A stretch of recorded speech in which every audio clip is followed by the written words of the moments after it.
1절로 8절 교독합니다.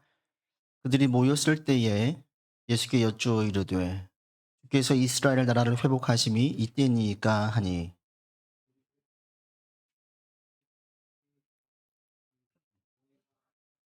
같이 합니다. 오직 성령이 너희에게 임하시면 너희가 권능을 받고 예루살렘과 온 유대와 사마리아와 땅 끝까지 이르러 내 증인이 되리라 하시니라. 아멘. 네, 올해부터 사도행전 강의를 시작을 했고 지난주에 말씀을 드릴 때 사도행전을 통해 가지고 첫 번째로 우리가 성령의 능력, 성령의 역사, 성령 충만 이런 것들을 잘 정리하라고 말씀을 드렸습니다. 기회가 될 때마다 계속 올해 표가 성령의 능력으로 부흥하는 교회인데 성령의 능력이 여러분에게 임하기를 같이 기도하자 할 거예요. 이럴 때 제가 가지고 있는 그 중요하게 여기는 것과 여러분들이 가지고 있는 중요하게 여기는 것이 이게 맞아야 돼요. 성경적으로. 성령의 능력이 임하길 기도합시다. 이게 뭐냐? 그럴 때 방언이 임하거나 병 고치는 은사가 있거나 귀신을 쫓아내는 능력이 있거나 이런 거를 바라는 게 아니라는 거 말씀을 드렸어요. 성령에 충만할 때에는 이런 역사들이 있을 수도 있고 없을 수도 있다. 이게 곧 성령 충만을 의미하지 않는다. 성령 충만하면 방언을 말할 수도 있어요. 그러나 방언을 못할 수도 있어. 심지어 이게 은사적인 관점에서 성령에 충만하지 않고도 방언을 말할 수도 있고 성령에 충만하지 않고도 병을 낫게 할 수도 있다라고도 말씀을 드렸습니다. 이게 은사를 거두어 가시지 않으면 있어요. 마태복음에 지난주 말씀드렸죠. 내가 주의 이름으로 선지자 노릇하고 주의 이름으로 병자를 고쳤습니다. 그때 주님께서 나는 너를 모른다라고 얘기했어요. 성령 충만하지 않아도 은사를 거두어 가지지 않으면 나타나기도 해요. 그러니까 이런 것들을 우리가 추구하는 게 아니다. 그러면 성령이 충만할 때 우리가 제가 바라는 것들 또 여러분들 함께 바라기를 원하는 게 뭐냐? 성령 충만할 때 나타나는 사인이 뭐라고 그랬어요? 1장 8절에 성령이 임하시면 같이 다시 한번 보지요. 1장 8절 읽겠습니다. 오직 성령이 너희에게 임하시면 너희가 권능을 받고 예루살렘과 온 유대와 사마리아와 땅끝까지 이르러 내 증인이 되리라. 성령이 충만해지면 나타나는 공통점 한 가지. 바로 예수님의 증인이 되는 거예요. 증인이 되는 거. 이것은 성령 충만할 때 모든 자들에게 나타나는 공통점이에요. 성령이 충만했는데 예수님의 증인되지 않는다. 아직 충만하지 않다. 증인이라는 건 전도라는 게 아니라고 말씀드렸어요. 증인되는 삶이에요. 그럼 무엇을 증인합니까? 무엇을 증거합니까? 증거한 내용은 예수님의 십자가와 부활이 아니라고 말씀을 드렸어요. 십자가와 부활도 복음의 핵심이 아니에요. 우리가 얘기하는 하나님 나라의 복음이 아니에요. 그럼 뭐냐? 1장 3절 다시 보시지요. 같이 읽겠습니다. 1장 3절 그가 고난받으신 후에 또한 그들에게 확신한 많은 증거로 친히 살아계심을 나타내사 40일 동안 그들에게 보이시며 하나님 나라의 일을 말씀하셨어요. 부활은 확증, 자 내가 살아있지를 계속 알리시는 거예요. 왜 알리셨냐? 마지막에 하나님 나라의 일을 말씀하시려고 알리시는 거예요. 복음 핵심은 뭐예요? 예수님께서 죽으셨습니다. 부활하셨습니다. 이걸로 끝나는 게 아니라 그래서 예수님이 진짜 세상의 왕이십니다. 진짜 그리스도이십니다. 예수님만이 우리 가운데 유일하게 힘되시고 예수님보다 더 큰 힘을 가진 존재는 세상에 없습니다. 예수님께서 우리의 대장 되시고 최고 통수권자로 믿고 따르셔야 됩니다. 이게 확신인데 이거예요. 우리가 증거할 내용은 이건 거예요. 부활하신 주님이십니다로 끝나는 게 아니죠. 이것은 예수님께서 40일 동안 계속 증거하신 확인시키신 이유는 가르치시려고 하나님 나라의 이름을 말씀하시려고 그게 뭐예요? 예수님이 주라는 거예요. 그리스도라는 거예요. 이걸 알리시려고 이걸 확신시키려고 이걸 확신하려면 성령이 임해야 되고 여러분에게도 성령이 임하셔서 이걸 확신하기를 바라요. 이미 확신하신 분들은 내게 성령이 임한 거예요. 성령이 임해야 이런 확신을 가져요. 이런 확신을 가진 삶이 곧 하나님 나라가 임하는 삶이에요. 이게 주님께서 우리에게 원하시는 천국 복음이에요. 이 얘기는 예수님께서 처음부터 말씀하셨던 얘기인데 제자들은 몰랐어요. 부활한 다음에도 몰랐어요. 언제 알았어요? 성령이 그들에게 임할 때 알았어요. 부활한 다음에도 몰랐어요. 그러니까 주님께서 모여서 기도하라 그랬어요. 기도 가운데 성령이 임하자 확신하게 되고 그 확신 가운데 예수가 주 되십니다. 예수가 그리스도 되십니다라고 선포를 한 거예요. 그러니까 이 사도행전에 나와 있는 하나님의 말씀 또 주와 그리스도, 이게 우리 오늘 이 사도행 전체의 주제예요. 여러분 한번 사도행전 2장 46절 가보십시오. 성령이 확신하게 되어지자 이들이 증거했던 내용이 무엇인지. 사도행전 2장 46절, 초대교회의 모습입니다. 사도행전 2장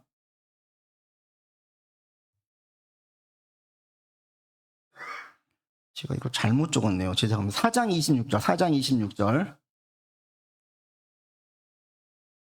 4장 26절 같이 읽겠습니다. 세상의 군왕들이 나서며 권리들이 함께 모여 주와 그의 그리스도를 대적하도다 하시니로다. 계속 관심을 가진 게 뭐냐면 예수님의 주 되심, 그리스도 되심에 대해서 얘기하고 있어요. 이것을 얘기하고 다른 것을 얘기하지 않아요. 그들이 또 모였을 때에 성령이 충만해질 때에 이들이 4장 31절 보십시오. 같이 읽겠습니다. 빌기를 다음에 모인 곳이 진동하더니 무리가 다 성령이 충만하여 담대히 하나님의 말씀을 전했다. 여기 저는 하나님의 말씀이 뭐예요? 구약 성경이 아니라 예수님께서 주 되십니다. 예수님이 그리스도 되십니다. 이것이 이거. 여기서 얘기하는 말씀이, 사도행전에 나와 있는 모든 말씀이 뭐냐면 바이블이 아니라 예수님이 주이십니다. 예수님이 그리스도 되십니다.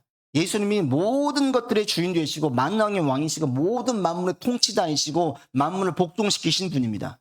어떤 왕보다도 힘이 세신 분입니다. 그리고 예수님만이 유일한 구원자 되십니다. 이거예요, 이거. 이것을 계속 사도행전에서 이야기하고 있어요. 성령이 충만해지자 이것만 얘기해요. 다른 얘기 안 하는 거예요. 우리 가운데도 성령이 충만해지면 이걸 증언하게 되어져 있습니다. 여러분이 그래서 성령 충만을 위해서 기도하길 바라는데, 우리가 기도할 때마다 성령이 우리 가운데 임하길 간절히 기도하세요. 그럴 때에 그 성령께서 우리 가운데 뭘 보여주시냐면 예수가 주 되시는구나, 유일한 구원자 되시는구나, 이걸 계속 확신시키시는 거예요. 이걸 확인시켜 주시는 거예요. 이런 확신이 우리 가운데 점점 커지는 거예요. 여러분에게 이렇게 커지기를 바랍니다. 이게 믿음이 커지는 거예요.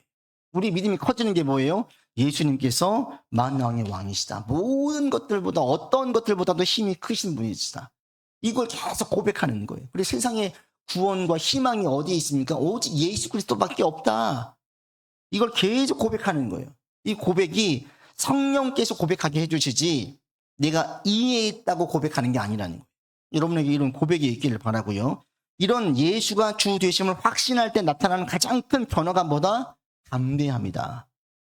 예수를 주로 고백을 하자 나의 주, 세상에서 가장 힘이 세신 분으로 고백을 하게 되어지자 그들 가운데에 어떤 게 생겼냐면 담대함이 생기는 거예요. 이전에는 주님께서 십자가 지실 때 모든 제자가 다 도망갔지요. 자기 죽을까 봐. 그런데 부활하시고 승천하신 이후에 성령이 임하자 이들 가운데에 그 두려움이 다 사라져 버렸어요. 사례전 공예 회원들이 야, 예수 증거하지 마. 그들의 권위로 협박을 하자 베드로와 요한이 전혀 거기에 주눅들지 않아요. 담대히 얘기하죠. 하나님 말씀을 듣는 게 너희 말 듣는 것보다 옳은가 판단하라. 너무 강하게 나오니까 도리어 사내들은 공예 회원들이 당황하지요. 뭐라고 말할지 모르는 거예요. 저렇게 나올지 몰랐던 거죠. 이 권위 앞에 다 꿇었는데, 벌벌 떨었는데 안 떨어요. 예수를 주로 고백하면 예수님께서 사망도 통치하신 분이시고 생명을 주관하신 분이시고 모든 권세자보다 더 큰 권세를 가지신 분으로 확신하게 되어지자 유대 사회에서 가장 큰 권세를 가진 사람들이 그들에게 협박을 했을 때에 이 협박이 안 통하는 거예요. 두렵게 느껴지지 않는 거예요. 그들보다 더 큰 힘을 가지신 분이 예수님이시기 때문에. 그러니까 겁이 없는 거예요. 예수를 주로 고백하면 그래서 이런 두려움이 사라져요. 주되심을 확신하는 그리스도인들은 더 이상 두려움 때문에 하나님께서 맡기신 일을 못하게 되는 경우가 없어요. 나는 원래 소심했어. 나는 원래 걱정이 많았고 나는 원래 겁이 많았어. 그런데 성령이 내게 임하시면 복잡한 생각들이 다 사라져요. 예수님의 주되심을 선포하는 그 마음이 커져요. 어느 순간부터 내가 거침없이 행동을 하게 되어져요. 이 힘의 근거가, 이 담대함이 어디 있습니까? 예수님이 주되시니까. 나도 모르게 겁이 없고 용감한 기운을 갖게 되어져. 이게 담대함이에요. 이건 저절로 생기는 거예요. 저절로. 내가 용감해져야지가 아니에요. 예수를 주로 믿고 동행하고 확신하면 저절로 내 마음 가운데 담대함이 생겨요. 여러분, 우리가 그 따뜻한 모닥불에 같이 옆에 있어 보세요. 저절로 내 몸에 따뜻한 기운이 불잖아요. 춥지 않아요. 거기 있으면. 내가 주님을 확신하고 성령이 내게 임하셔가지고 예수를 주로 고백을 하면 자연스럽게 내 안에 담대한 기운이 생겨요. 겁이 없고요. 용감한 기운을 갖게 되어져요. 성령이 임한 분들은 다 이런 경험을 하게 되어져요. 나도 모르게 내 마음이 바뀌어져 있어요. 전에는 벌벌 떨었던 일들이 언젠가부터 이게 떨림이 없어요. 막 한숨 쉬고 땅이 꺼져라 한숨을 쉬고 걱정을 하고 아이고 이거 어떻게 했던 일이었는데 일은 똑같은데 내 안에 그런 두려움이 사라져 버렸어요. 여러분 무엇이 여러분 두렵게 만듭니까? 여러분 예수님을 내 주로 확신하는 순간 그 무엇이 내게 유익이 되게 바꿔주실 것이라는 확신으로 다가와요. 이 확신이 두려움이 사라지게 만들어요. 절망하지 않게 만들고 한숨 쉬지 않게 만들어요. 그래서 우리 가운데에 성령의 임함이 절대로 필요한 거예요. 여러분 누가 지금 내게 두려움을 주고 있습니까? 두려움의 대상이 누구예요? 그 어떤 누구보다도 크고 강한 존재가 예수님이시에요. 그 주님이세요. 그리고 우리가 누구를 두려워하겠습니까? 예수를 주로 고백하는 순간 사람에 대한 두려운 마음이 진정되어지고 용감한 기운이 생겨져요. 이게 담대함이에요. 여러분 시간 성령께서 여러분을 주장하시기를 계속 기도하십시오. 성령이 나를 주장해서 예수의 주 되심을 계속 확신하도록. 그러면 우리 안에 담대한 마음이 생겨서요. 이것은 여러분 스스로 보고 그런 경험하신 분들 많이 계실 거예요. 이전의 내와 지금의 내가 달라. 내가 바뀌려고 애를 쓴 것도 아닌데 내 마음이 바뀌어져 있어요. 바뀌어져 있어요. 저절로. 성령께서 내 안에서 바뀌어지게 만들어주세요. 여러분 그래서 성령의 임하심을 성령의 충만함을 우리가 위해서 기도해야 돼요. 여러분 가운데 성령 충만함이 있어지길 바랍니다. 이게 삶의 실제적으로 힘으로 나타나요. 다양하게 나타나요. 어떤 사람들은 대단히 적극적으로 막 소심하고 위축되어 있었는데 성령 충만해지면 어느 순간부터 거침이 없어요. 담대해져요. 어떤 분들은 되게 부정적이었는데 이게 대단히 긍정적으로 바뀌어져요. 막 인생에 대한 회의, 늘 막 자괴감에 빠져 있었는데 어느 순간 성령이 임하게 되어지면요. 미래에 대한 그림이 그려지기 시작해요. 성령이 임하자 젊은이들, 청년들, 어린아이들, 노인들이 다 비전을 가져요. 꿈을 꿔요. 이게 뭐 미래에 대한 생각을 하는 거예요.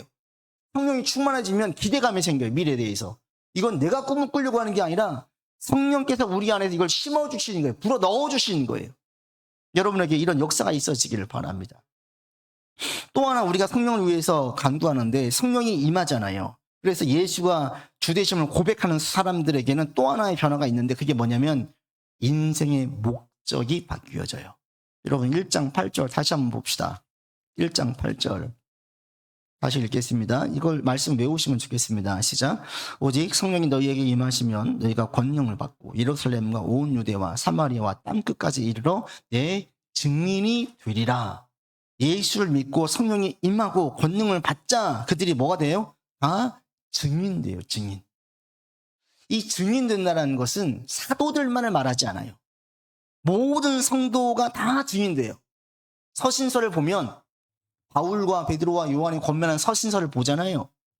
거기에 보면 성도들에게 똑같은 목적을 염두에 두고 가르쳐요. 예수가 주 되시니까 낙심하지 마라. 너희가 선한 행실을 해서 다른 사람들이 주를 믿게 만들어라. 예수의 영광을 가리지 마라. 믿지 않는 남편과 이혼하지 마라. 너의 선한 행실을 통해서 남편이 너를 통해서 예수님을 만날 수가 있지 않냐. 모든 게 네가 잘되고 네가 행복하고 이게 아니라 예수님에게 초점이 맞춰져 있어요. 예수님께서 주 되시니까 모든 그리스도인의 목적이 전부 다 예수를 주 되심으로 고백하는 거예요. 이게 인생의 목적이에요. 여러분 사람마다 인생의 목적이 다르죠. 어떤 사람은 부자가 되고 싶고 건강하고 싶고 성공하고 싶고 이럴 때 있어요. 근데 우리나라 사람들 보게 되어지면 인생의 목적이 대부분 다 뭐예요? 다 부자 되는 게 목적이에요. 요즘 애들 얘기해 보세요. 다 부자 되고 싶어요. 왜 연예인 되고 싶어요? 돈 많이 버니까요. 왜 성공하고 싶어요? 돈 많이 버니까 다 돈해요. 왜 그래요? 이 세상에서 돈의 가치가 워낙 크니까 돈으로 할 수 있는 게 너무 많아졌어요. 그 어느 시대보다 그 어느 나라보다도 훨씬 더 돈이 우리 가운데 주는 게 많아진 사회 구조 속에서 우리가 살고 있어요. 세상을 살면 살수록 열심히 살면 살수록 점점 돈이 있어야 돼. 돈이 최고야. 이런 생각을 자꾸 갖게 만들어요. 세상을 알수록 사람들과 관계를 맺을수록 돈이 있어야 마음껏 여행도 다니죠. 돈이 있어야 스트레스 안 받으면서 일하죠. 아니면 그냥 과감하게 때려칠 수도 있죠. 돈이 있어야 어디 가서 대우받죠. 이런 생각이 자꾸 들게 만드는 사회예요. 그러니까 애들도 공부시킬 때 왜 그래요? 그래야지 네가 나중에 돈이라도 벌지. 청년들이 자기 기술과 스펙을 쌓는 이유가 왜 그래요? 돈 많이 벌려고. 인맥 관리를 왜 합니까? 돈 많이 벌려고. 다 여기에 맞춰져 있어요. 왜? 우리 사회가 자꾸 돈하게 만드니까. 돈이 최고야. 자꾸 이걸 풀어넣어 주니까. 그러다 보니까 많은 사람들이 인생의 목적이 뭐냐? 부자 되는 거예요. 가능한 한 빨리 부자 되는 거. 이게 인생의 목적이 돼버렸어요. 그러면 세계 모든 나라가 다 이렇습니까? 아니에요. 세계 모든 나라가 이렇지 않죠. 제가 지금도 충격받았던 사건 이전에 그 로마 여행 갔을 때에 관광지를 다니는데 한 5시 좀 넘어가니까 막 상점들이 문을 다 닫는 거예요. 제가 신기해가지고 물어봤어요. 왜 문을 닫냐고. 그랬더니 자기 오늘 할 일 다 했대요. 집에 갈 거래요. 제가 그때 문화 충격을 받은 거예요. 우리나라 사람은 어떻게 해요? 물 들어올 때 노져야죠. 이게 무슨 소리야. 왜 문을 다 왜 닫아요? 몸이 부서져라 일을 해야죠. 돈 벌 때 벌어야지. 근데 그들은 그게 아닌 거예요. 돈을 많이 버는 게 목적이 아니라 이제 이거 돈은 수단인 거야. 벌만큼 벌었으니까 가서 이제 나는 우리 가족과 함께 시간을 보내고 친구들과 시간을 보낼 거. 이게 중요한 거지. 돈이 목적이 아니에요. 여러분 세계에서 지금 행복지수 1위 7년 연속 1위인 나라가 핀란드래요. 핀란드는 세계에서 행복지수가 계속 가장 높은 나라예요. 7년 동안 계속 되어지고 있대요. 그 연세대 서은국 교수님 이 행복에 대해서 강의하고 연구했던 교수님에 의하면 사람들이 행복을 느낄 때에는 이게 행복은 신체적인 정신적인 즐거움의 합이 행복이래요. 몸으로 즐거워야 되고 정신으로 즐거워야 된대요. 이 핀란드 사람들의 그 영상을 제가 몇 개 봤거든요. 이들이 뭐하냐. 진짜 그냥 여유 있게 살아요. 한 사람이 별장을 갔는데 제가 깜짝 놀란 게 자기 별장에 몇 명 같이 갔는데 별장에 전등을 불을 뭘로 켜냐면 촛불로 켜더라고. 촛불로. 그들은 그런 소박한 삶을 살고 있는데 그게 물론 그 한 단적인 예죠. 그러니까 우리처럼 화려하게 잘 꾸미고 막 이런 것들이 행복이 아니라 거기서 행복을 추구하지 않고 그걸 행복으로 느끼지도 않아요. 그냥 아주 지극하게 그 모닥불 켜놓고 거기다가 소시지를 꽂아가지고 같이 한 10명 어른들이 구워 먹고 있어요. 그게 행복인 거예요.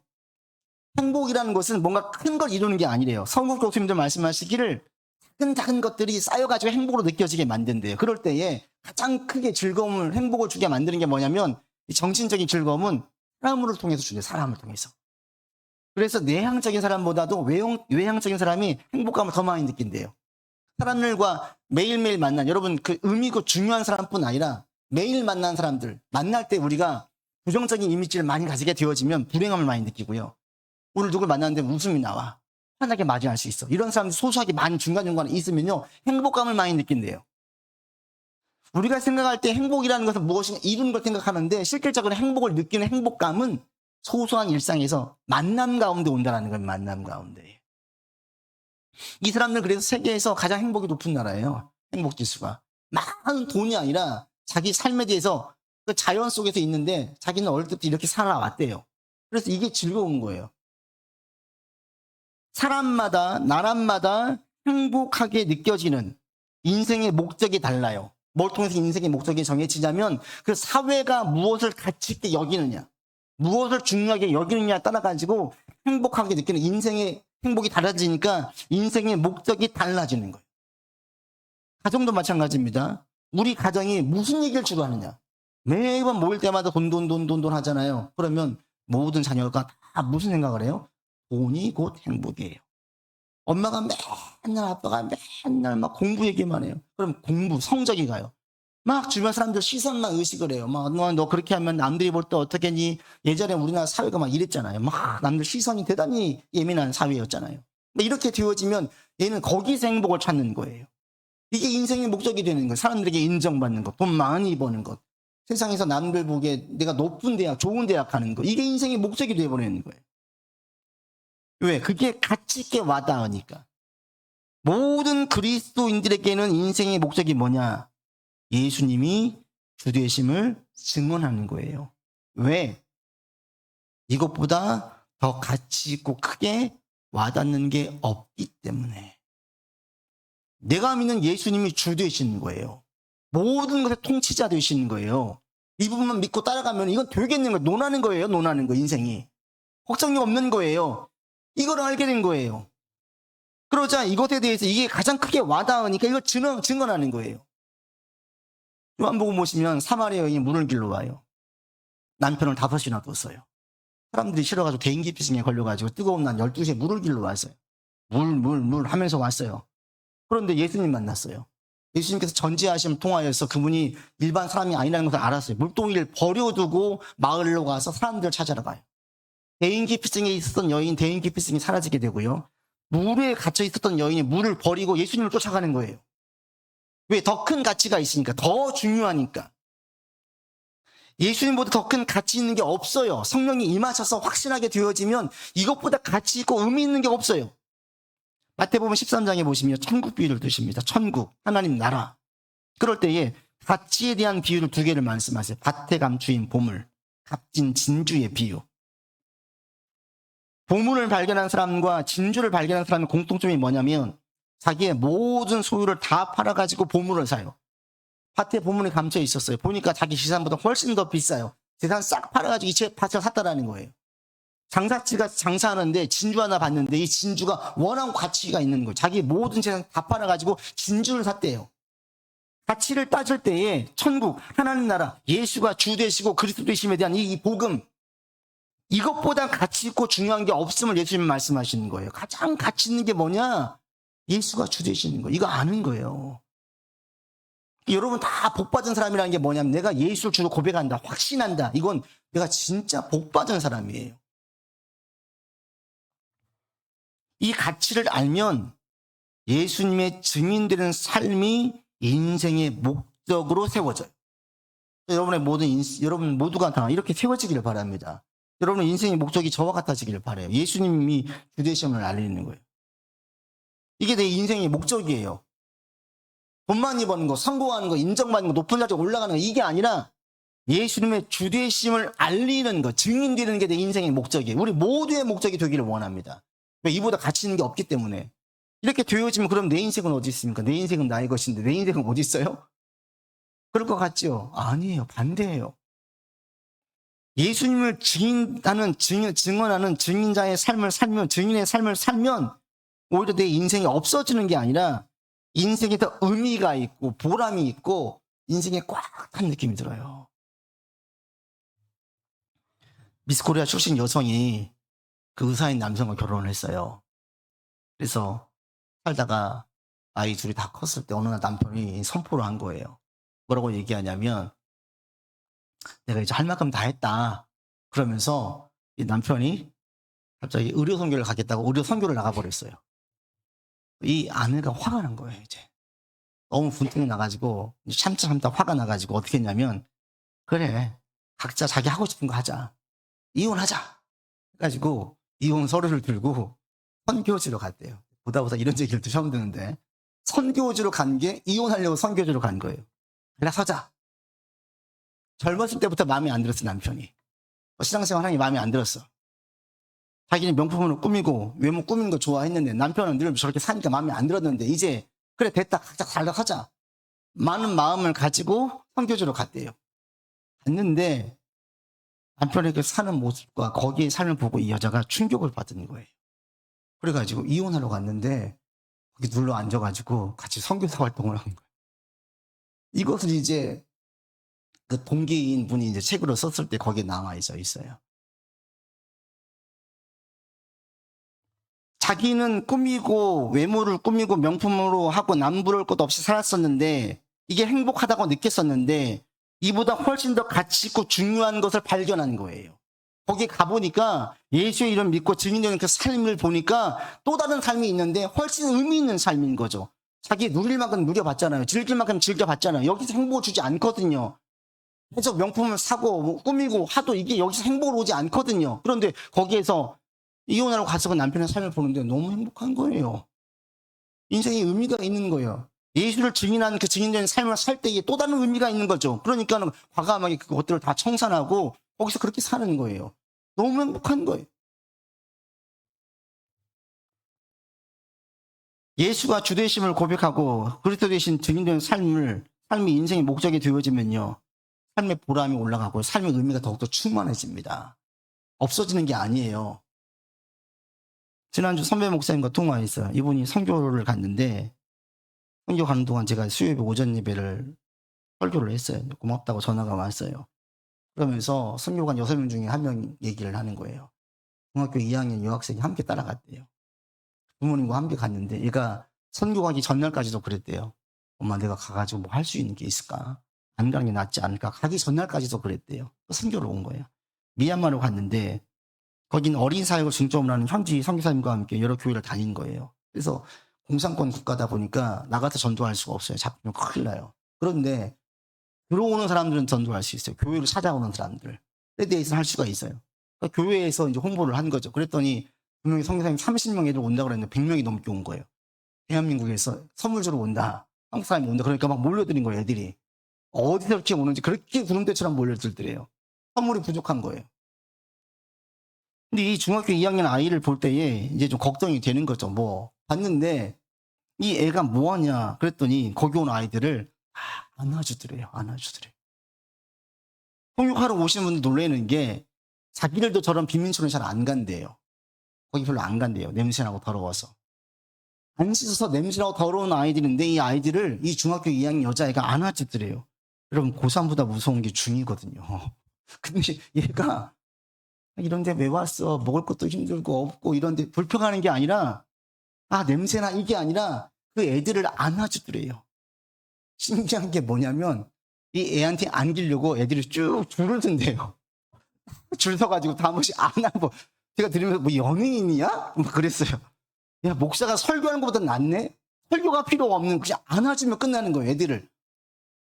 그런데 그렇게 안아주고 저녁에 오면 그 애에게서 씻지 않은 그 아이들 냄새가 난대요.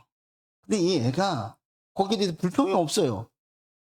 마지막 들어오기 전날 물어봤대요, 목사님이. 너 여기 온 거 어때? 고민돼? 왜? 어땠어? 그러니까 이 아이가 100% 완전 좋았어요. 다음에 오면 또 오고 싶어요. 늘 집에서 뭐 하겠어요? 휴대폰이나 보고 친구들과 이야기하고 이런 인생을 살다가 완전히 새로운 걸 본 거잖아요. 보고 나니까 이게 너무나 의미가 있게 와닿는 거지요. 이제 이 아이에게는 단기 선교가 그 아이의 인생을 세워나가는데 아주 큰 영향을 미쳤으면 두말할 필요도 없습니다. 인생을 세워나갈 때 남들처럼 뭐 돈, 성공 이런 게 아니라 또 다른 새끼가 있으면 본 거예요. 그러면 이게 전부가 아니죠. 전 여러분의 인생의 목적이 예수가 주 되시고 그리스도 되심을 증언하는 것이길 바랍니다. 이렇게 되어질 때 우리 삶은 의미가 있고 훨씬 유익해요. 감사할 일이 많아져요. 목사님 제 인생은 따로 있는데요. 제 목적은 따로 있는데요. 성령의 능력이 임하면 이 능력이 이게 이 인생의 목적이 바뀌어져요. 예수가 주 되심을 증언하는 삶을 살고 싶어져요. 그러면 이렇게 살면 거기에 하나님의 나라가 임해요. 감사가 있고 평안이 있고 삶의 의미가 있어져요. 여러분의 인생 이렇게 하기를 저는 정말 간절히 원합니다. 여러분이 어떤 상황이 있든지 간에 모든 그리스도인들은 우리는 어떤 상황이 있든지 간에 예수가 주 되시고 그리스도 되심을 계속 인정하는 거예요. 이게 여러분의 인생의 목적이 되기를 바라요. 어떨 때 좋은 상황이 있을 때뿐 아니라 나쁜 상황이 있을 때에도 일이 잘 풀릴 때뿐 아니라 잘 풀리지 않을 때에도 기도가 응답이 될 뿐 아니라 기도가 응답이 되지 않을 때에도 사도 바울이 복음을 증거할 때 그는 가는 곳마다 믿는 자가 늘어났어요. 병이 고쳐졌어요. 자기 신의 수건 얹으니까 병이 나았어요. 독사에 물려도 죽지 않았어요. 바울은 이때만 예수를 주로 고백한 게 아니라 태영이 차여가지고 죽을 만큼 맞을 때에도 풍랑으로 죽을 고생을 할 때에도 먹지를 못할 때에도 유대인들이 자기를 죽이려고 해서 행굴에 내가지고 도망칠 때에도 그때에도 예수를 주로 고백했어요. 아니 예수님께서 주 되시고 만왕의 왕이시라면 저 그냥 싸그리 없애야죠. 아니에요. 그런 의심을 하지 않았어요. 사도 바울은 상황이 안 좋을 때에도 어려울 때에도 고생을 할 때에도 예수가 주 되심을 계속 고백했어요. 잘 풀릴 때뿐 아니라 우리가 잘 풀리면 얼마든지 고백할 수 있어요. 대장 대신 예수님 외치고 나갔더니 막 다 승리만 해보십시오. 자신감이 있지요. 그때는 막 찬양할 수 있어요. 그런데 나가나 패배했어요. 어려워졌어요. 그때는 그런 고백이 나옵니까? 주님이 주 되시는 건 맞습니까? 의심이 들어요. 기도했는데 왜 응답이 없습니까? 의심이 들어요. 그때에도 의심하지 않고 확신하는 것. 그게 우리의 삶의 목적이에요. 이렇게 살 때에 하나님의 나라가 점점 임하게 되어져요. 여러분 여기까지 믿음이 성장할 수 있기를 바랍니다. 여러분의 상황이 잘 되든지 잘 되지 않든지 지금 내 처지가 좋든지 좋지 않든지 상관이 없는 거예요. 예수가 주 되시는 것, 예수가 그리스도 되시는 것에 대해서는 한치 의심이 없는 거예요. 이런 확신이 여러분에 있기를 바랍니다. 내가 건강할 때뿐 아니라 건강이 상해 있을 때에도 주님은 나를 지켜주시는 거예요. 나의 주 되시는 거예요. 온 인류의 주 되시는 거예요. 의심이 없는 거예요. 여러분이 뭘 하든 어디에 있든 이 목적은 오직 예수님의 주 되심이라는 것을, 이게 여러분의 인생의 목적이 되기를 바랍니다. 성령의 권능을 바라고 성령이 내게 임하셔서 확신하게 되어지면 이게 인생의 목적이 되어지고요. 이렇게 예수님을 증언하는 삶을 살게 되어지면 우리 안에 하나님의 나라가 임해요. 이게 복 아니겠습니까? 이게 가장 큰 복이에요. 여러분에게 이런 복이 임하기를 바라고, 그래서 우리가 성령의 능력이 임하기를 기도하면서 나가는 겁니다. 여러분에게 성령의 능력이 임하기를 바랍니다. 그래서 여러분 있는 직장에서건 어디에 있든지 간에 예수님이 주인이에요. 사장이 주인이 아니에요. 사장이 실세가 아니라 예수님이 실세예요. 돈이 실세가 아니라 예수님이 실세예요. 이런 고백이 확신 가운데 나올 수 있기를 바라고, 이 확신이 담대함으로, 평안함으로, 또 내 안에 천국이 임함으로 그런 고백이 우리 안에 있어지기를 바랍니다. 아버지 하나님, 우리가 주의 능력으로 충만해지기를 원합니다. 그리함으로 주님을 주로 고백하는 확신이 담대함으로 또